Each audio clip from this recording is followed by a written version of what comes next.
Good morning, kabaka. Ito muli si Arnel Corpus. Andito tayo ngayon sa Queensland, Australia. Papakita lang namin.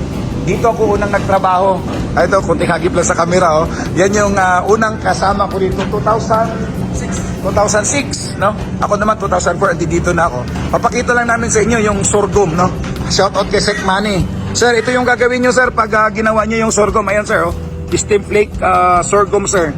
So, yan ay buong sorghum na in-steam flake.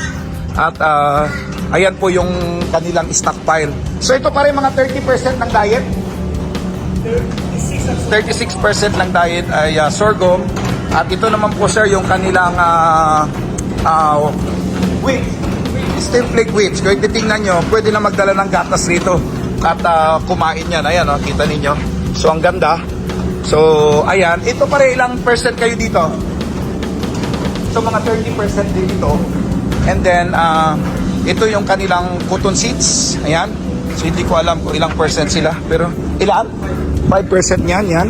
At saka, of course, yan yung kanilang hay. So, kung titingnan nyo, yung hay, mahahaba po yan, no? Kaya, yung mga nagpapakain ng hay ng palay sa atin, hindi siya dapat pinapakain na ganyan kahaba. Kundi, yan, pinapapasok nila sa top grinder at chinachop ng pinong-pino, no?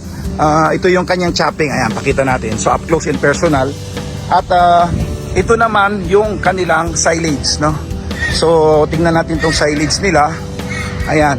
So, makikita ninyo, this is wheat or barley. Tingnan ko barley tong silage na to. Ayan. So, kung makita ninyo. So, yan. And then, yan po yung kanilang mga liquids. So, molasses at saka yung mga iba pang mga nutrients na kulang, no? Yung mga micronutrients. Tapos, may computer na po dyan. Ilalagay lang dito. And then, aakyat po dito. And then, pagdaan po ng truck, dyan po siya ilalagay. Tapos, pupunta rito para i-load naman itong the rest of the commodities, no? Itong payloader na to, bago na to. Hindi ito yung payloader nung nandito ako, no? So, kung titingnan nyo, yung kanilang silage ay tuyo din, no?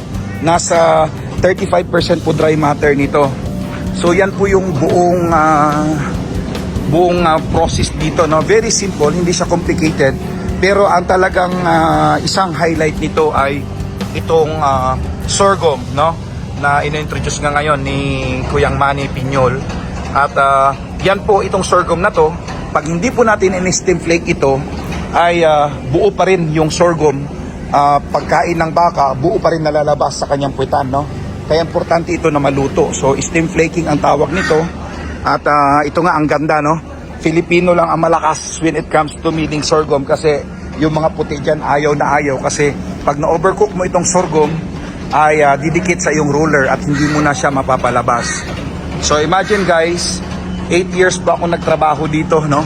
At si Bayrami ay kasama ko for 6 years dito mahigit, no? So, ayan lamang, mula po dito sa Queensland, Australia, ito po ulit si Kabakang Arnel Corpus. Buwabati po sa inyo ng isang magandang araw at pagpalain po tayo ng Panginoon.